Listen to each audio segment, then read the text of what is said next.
let me ask you a question. I was there in the first term when your sister-in-law and your brother-in-law, Jared and Ivanka, took a role.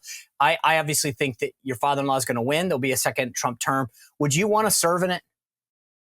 Oh my gosh. Well, they make it so nice for all of us Trumps in Washington, D.C., Sean, as you know. Look, I've heard the horror stories, quite frankly, from Jared and Ivanka about what they had to endure, what their entire family had to go through. They had very young kids at the time. I have a 4 and a 6-year-old. You would be hard pressed to convince me to move my family from Florida, where we have a great life, where it's a good quality of life. My kids are in good schools and, we have it all set up nicely down here, up to the belly of the beast in Washington, D.C. That would be a heavy lift. However, what I will say is that I never imagined I would find myself as the co-chair of the RNC if you would have asked me years ago. So that's not a no. It's not a no. I think that under the right circumstances, if I thought I could be a positive change somewhere, I would never say no, but I'm very happy in Florida right now. Well, obviously, your father-in-law thought quite enough of your political skills to support you for this role. Let's get on to that. I think the first thing I want to ask you about is a story that came out in CNN with respect to battleground staffing. I think we can all agree that this election pretty much is going to get run in 7 key battleground states. Obviously, I think there's a lot of hope that the map gets expanded, but for the sake of conversation, the 7 battleground states are where it's at. And this is going to be a get out the vote effort, knocking on doors, dragging people to the polls, getting them to cast early votes, committing to vote on election day, whatever it is. CNN's got a story out that the Biden campaign has opened 24 offices in Pennsylvania, 30 in Michigan, 44 in Wisconsin, and that they're really putting a lot of money into their ground game, into open offices. What's the RNC / Trump campaign strategy to put boots on the ground in those battleground states? Well, look, you are going to see a lot of us in those states, and make no mistake about it. We're doing things from a typical campaign perspective, like you just alluded to. We're going to have offices, we're going to have boots on the ground, people on the ground, but we are looking at things a little bit differently this election cycle, Sean. We have never really fully embraced, I don't think, our grassroots partners out there.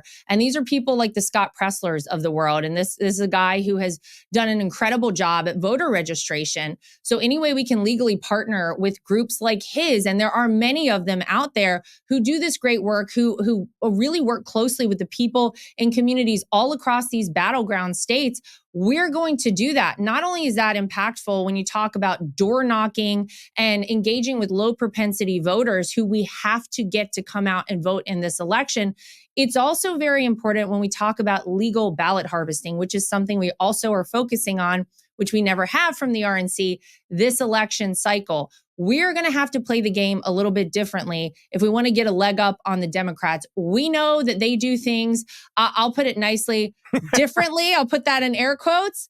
And so we're going to have to adapt as well. And I think that's what you're going to see out of this RNC and this Trump campaign. And I'll also note that in years past, this is my 3rd presidential election. Shocking to say, Sean, I know, because I don't look a day over 15, but 3rd time around, what I'll say is that in the first 2 elections I was a part of, we always worked alongside the RNC as the Trump campaign, but we were never fully integrated. We are one cohesive team right now. That means we have one person doing one job for both organizations. We are not wasting any money. All of the money and all of the resources we have are going to our ground game, our get out the vote efforts, and our protect the vote efforts. I think that is highly important in this election as well. We can never repeat 2020.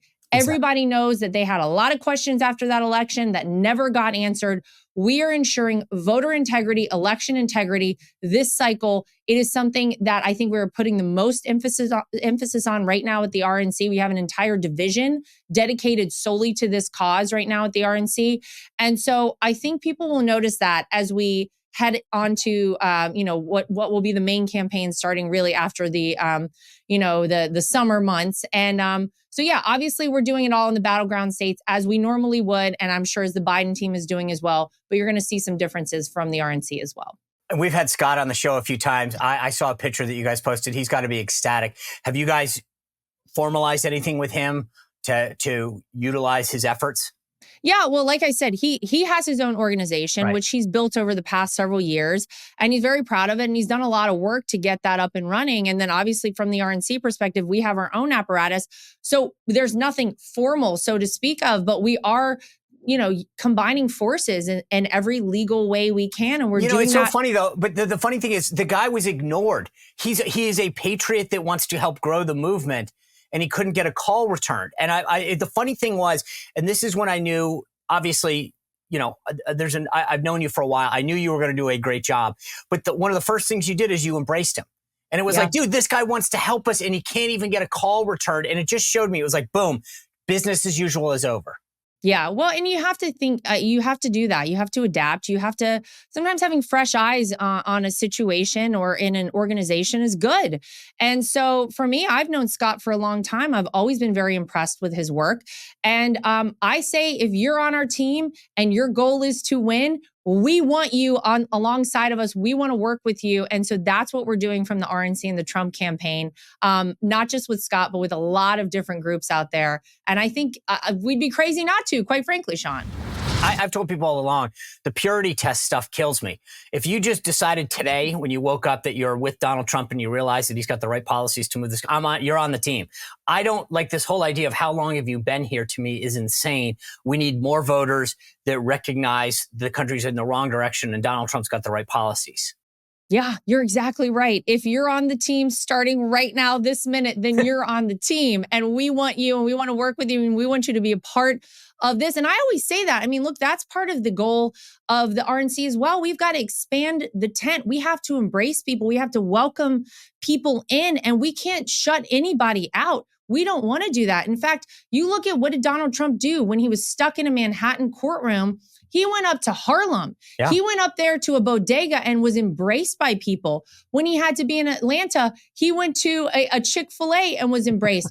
Look out for more of that coming out of this campaign cycle with Donald Trump. You are going to see him in Detroit, in Chicago, in Atlanta, in Philadelphia, places where Republican candidates never visit. Look out for Donald Trump there and look out for big stuff coming out of New York City as well. I won't say any more than that, but we're going to have something very big, Sean, coming soon. See, that's why I love it, because that's exactly what we need to do. Go to places we haven't gone before.